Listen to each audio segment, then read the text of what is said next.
tout simplement voir, on va dire comme ça, les variations des fonctions à l'aide des fonctions de référence.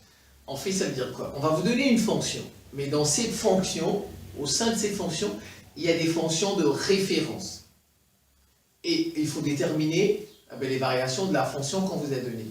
Mais ici, on ne va pas dériver. Lorsque vous avez une fonction, et au sein de cette fonction, vous avez des fonctions de référence, ce n'est pas la peine de dériver. Utilisez, on va dire comme ça, votre leçon sur les fonctions de référence pour donner des variations. Voilà, c'est l'objet un peu de cette vidéo. J'ai mis quelques fonctions, on va essayer de faire ça. Voilà, vous allez voir que on peut donner les variations d'une fonction au sein de laquelle il y a les fonctions de référence. Voilà, donc c'est parti, je vous place de l'autre côté. Vous avez cette fonction f de x est égal à x plus racine de x. Regardez, en fait ça c'est une somme de fonctions. Une somme de deux fonctions de référence. Ça c'est une fonction de référence, ça c'est une fonction de référence. Ça c'est la fonction u, fonction b, somme de deux fonctions. Ça, c'est une fonction linéaire.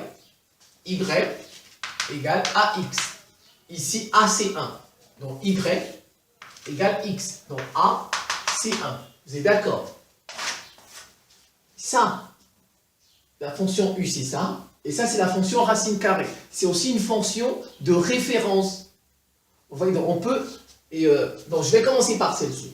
Ça c'est une fonction linéaire. Son coefficient directeur c'est 1. Et quand une fonction, son coefficient directeur est positif, elle est comment? Elle est croissante, n'est-ce pas? Donc, je vais appeler ça u égale x. Je mets u, puisque j'ai dit c'est une somme, la somme de u et de v. Alors, vous voyez, ça c'est une fonction linéaire. U est croissante sur cet intervalle. Et vous écrivez sur cet intervalle. Voilà, comme je n'ai pas de place. Maintenant, je vais prendre ça. V, c'est racine de x. Vous connaissez très bien votre leçon sur racine. La fonction racine de x est croissante. Sur l'intervalle 0 à plus l'infini. V est croissante sur 0 à plus l'infini. Alors, j'ai u qui est croissante. Cette fonction est croissante. Celle-là, elle est croissante. Alors, leur somme. Donc, f sera croissante tout simplement. Par somme, f est croissant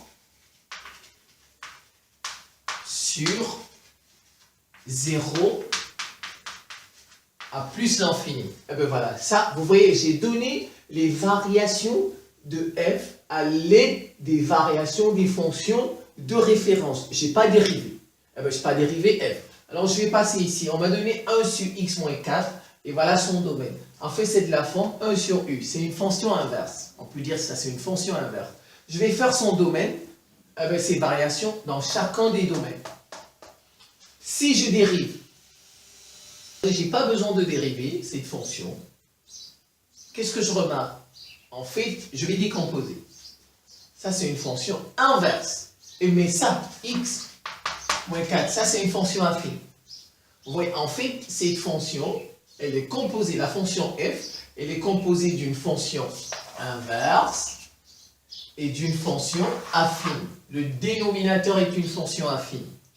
Alors, il suffit de connaître les variations de la fonction affine et je fais son inverse. C'est tout. Regardez, ça c'est x moins 4. Le coefficient, il est comment? Positif. Ici, plus 1, le coefficient. A, c'est 1. Le coefficient directeur. Quand le coefficient directeur est positif, la fonction affine, elle est comment? Elle est croissante. Donc, je vais dire u qui est égal à x moins 4. U est croissante. Et croissante. Je travaille dans cet intervalle d'abord. Je travaille d'abord là. De toutes les façons, U est croissante sur R. La fonction U là, regardez. Elle est croissante ici, elle est croissante ici. Dans cet intervalle, elle est croissante. Dans cet intervalle, elle est croissante. C'est une fonction affine, c'est tout. C'est une fonction affine. Une fonction affine, on regarde seulement son coefficient directeur pour savoir si la droite va monter ou bien la droite va descendre. C'est tout. Donc, comme le coefficient directeur est positif, Que l'on soit ici, que l'on soit là, U est croissante. Est croissante. Alors, regardez. Regardez maintenant. Elle est croissante. Si je l'inverse, si vous êtes croissant, ensuite on inverse, ben ça devient tout simplement décroissant. Voilà, ça devient tout simplement décroissant. C'est tout. Donc, f de x qui est égal à 1 sur x moins 4, une fonction croissante, si vous l'inversez, parce que regardez, on a ça, elle est croissante. Si je l'inverse, j'obtiens une fonction, tout simplement, elle va être décroissante. Donc, f de x est égal à 1 est strictement décroissante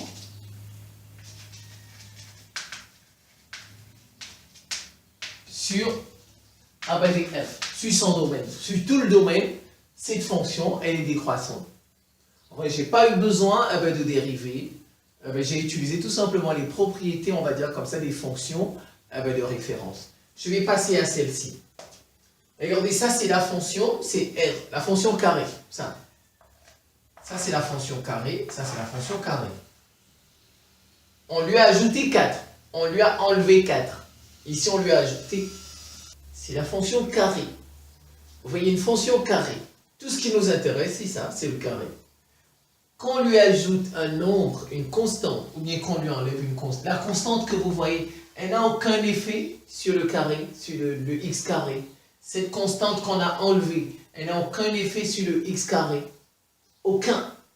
C'est pas parce que c'est plus 4, c'est moins 4 que ça va avoir un effet. Aucun effet. Donc, cette fonction et celle-ci, parce qu'en fait, elles ont, regardez, c'est positif ici, c'est positif. Donc, en fait, ces deux fonctions ont le même sens de variation. Elles ont le même sens. Si ça, c'était négatif, ça, c'était moins x carré, elles n'ont pas le même sens de variation, les deux fonctions. Je vous ai dit, ça, vous pouvez l'enlever, les 4 là, vous pouvez les enlever. Ça n'a aucune incidence, aucune influence sur ce qui est important. C'est le signe des deux là, leur signe. Vous voyez, c'est ça. Les constantes n'ont aucune. Donc, si ça, c'était négatif, les deux fonctions n'auraient pas le même sens de variation. Mais, je remets, mais elles ont le même signe. Et quand elles ont le même signe, elles ont le même sens de variation, c'est tout. Déjà, deux facteurs ont le même sens de variation. Bon, maintenant, quel est leur sens de variation? C'est positif, c'est positif. Vous connaissez votre leçon sur la fonction puissance, la fonction carré. Quand le a, c'est ax carré. Ça, c'est positif. C'est décroissant, et bien croissant, normalement. De moins l'infini à 0 à plus l'infini. Donc, ici, décroissant, croissant de moins l'infini à 0, et de 0 à plus l'infini, c'est croissant, sauf erreur, hein, ou peut-être c'est l'inverse, mais je pense que ça, c'est quand c'est positif, décroissant, croissant. Quand c'est négatif, croissant, décroissant. Donc si A positif, c'est ça. A négatif, c'est le contraire. C'est comme ça, comme ça. Voilà, donc vous connaissez bien votre leçon sur les fonctions carrées, les fonctions du second degré. Voilà, on regarde le signe de A. Voilà, donc si ça, c'est positif, donc décroissant. Donc vous voyez, positif, positif. Donc, les deux fonctions sont d'abord, elles sont croissantes de moins l'infini à 0, décroissantes.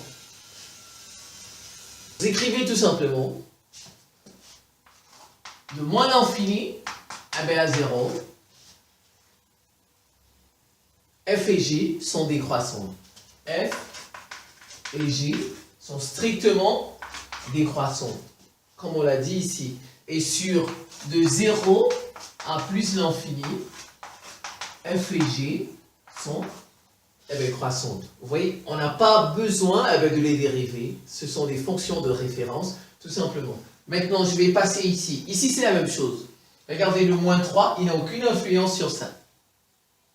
Ça, c'est une fonction inverse. Une fonction inverse, on nous a dit de 0 à plus, je prends juste un intervalle. 0 à plus l'infini. Vous voyez, je travaille, on va dire comme ça, dans cet intervalle de 0 à plus l'infini. 0 à plus l'infini, je me suis limité là. Une fonction inverse, elle est décroissante sur cet intervalle. Ça, c'est la leçon. fonction de référence, la fonction inverse. Sur cet intervalle, elle est décroissante. Donc c'est f, ça, décroissante, ça. Mais c'est pas parce que je lui ai ajouté, je lui ai retranché 3 que ça aura un effet sur ça. Non. Non, du tout.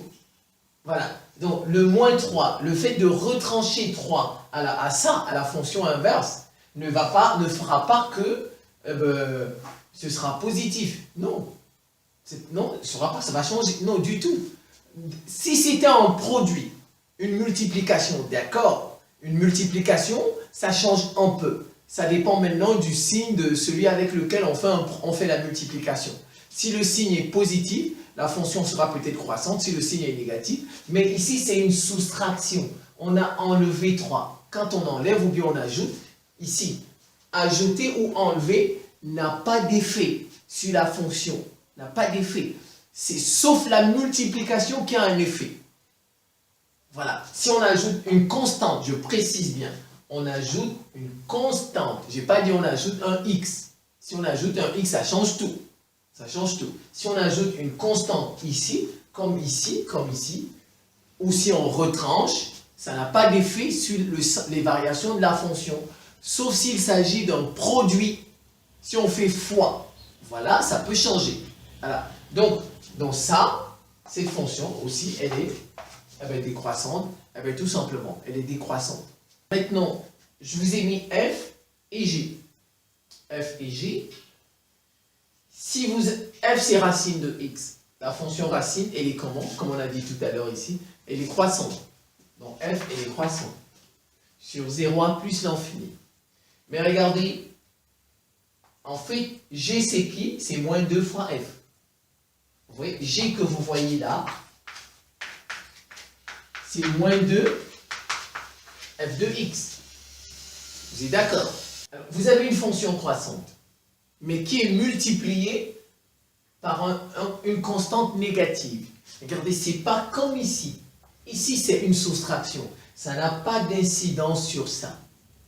Ça n'a pas d'incidence. Mais un produit par une constante, ça a une incidence. Alors donc ça devient g est tout simplement décroissante. Vous voyez, f est croissante, g sera décroissante.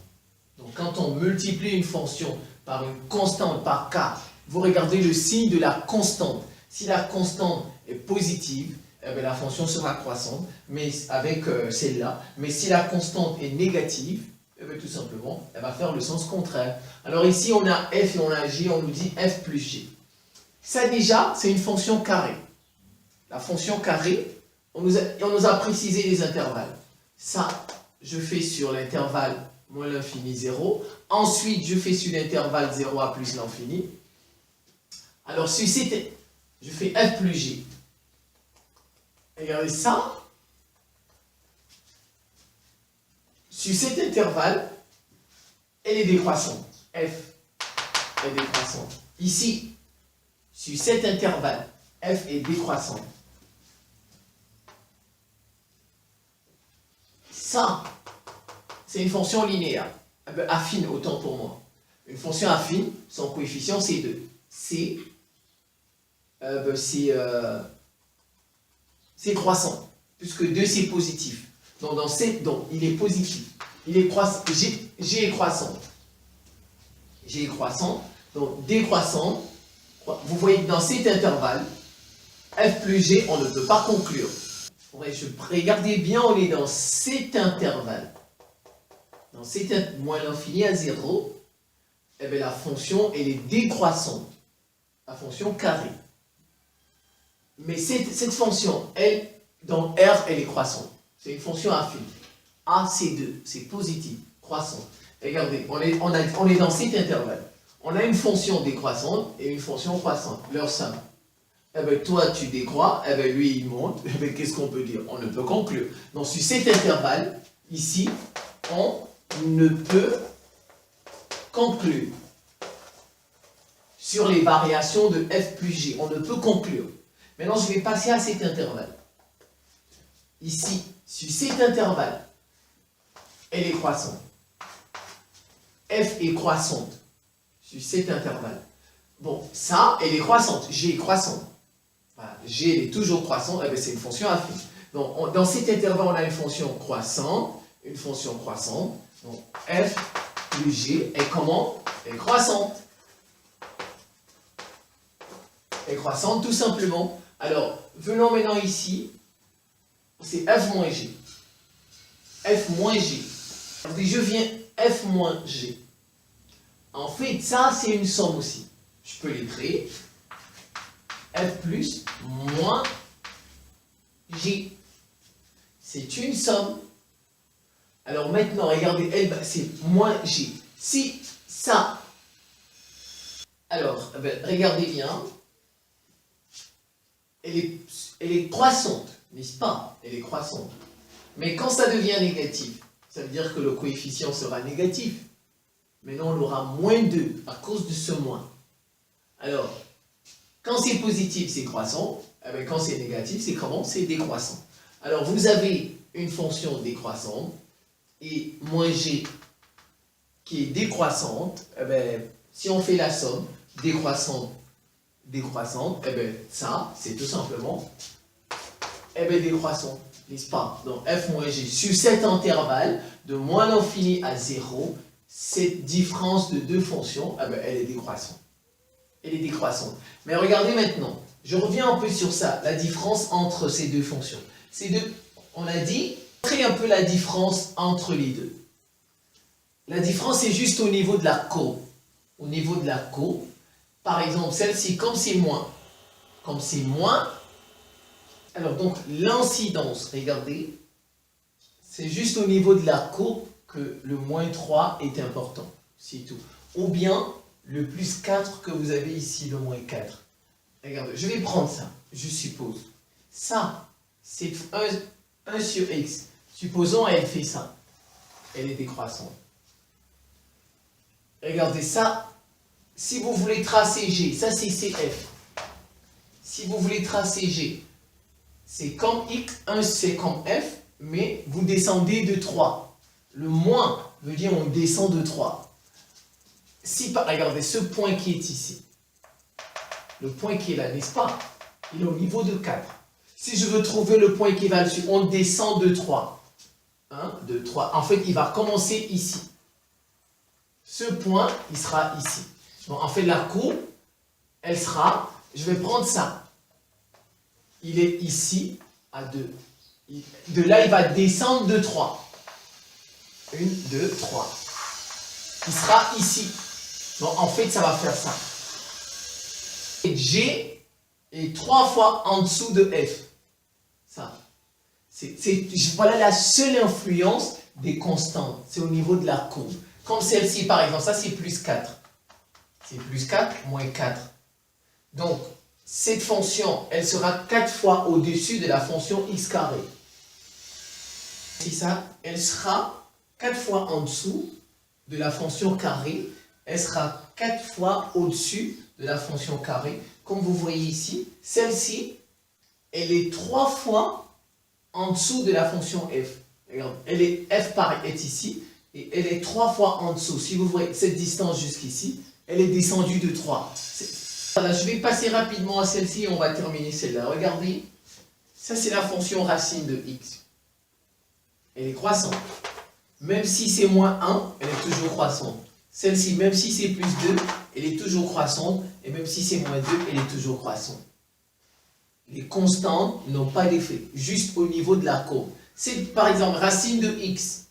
Si sa courbe est ici, supposons c'est ça, comme ça, croissante, supposons. Celle-ci sera en deçà d'un rang, comme ceci. Celle-ci. Celle-ci, ça c'est H3. Ça c'est H. Celle-ci sera au-dessus de 2 rangs. Par exemple, de 2 rangs. Donc l'intervalle ici, c'est de 2. La différence entre les deux, c'est de 1. Et bien là, de plus 2, et bien de moins 2. Celle-ci va descendre encore comme ceci. Vous voyez, c'est juste au niveau de la courbe. Cette fonction sera là. Avec moins 1, elle sera en dessous d'un rang. Ici. Et celle-ci sera au-dessus de 2. Bon, l'écart sera de 2, ici l'écart sera d'1, et là l'écart sera ainsi de suite. Je ne sais pas si vous comprenez. Voilà, maintenant ça, c'est comme tout à l'heure ici. Ça, c'est une fonction croissante. Ça fait x plus moins 1 sur x. Voilà. Ça, c'est la fonction inverse. 1 sur x, la fonction inverse est décroissante. Ensuite, moins 1 sur x, elle est comment? Négative, décroissante. Donc, moins 1 sur x, elle est croissante. Regardez, la fonction inverse est décroissante. L'opposé sera croissante, n'est-ce pas? Et si on fait la somme, une croissante et une croissante, ça donne h est croissante sur 0 à plus l'infini. Je vous remercie pour votre attention et à très bientôt.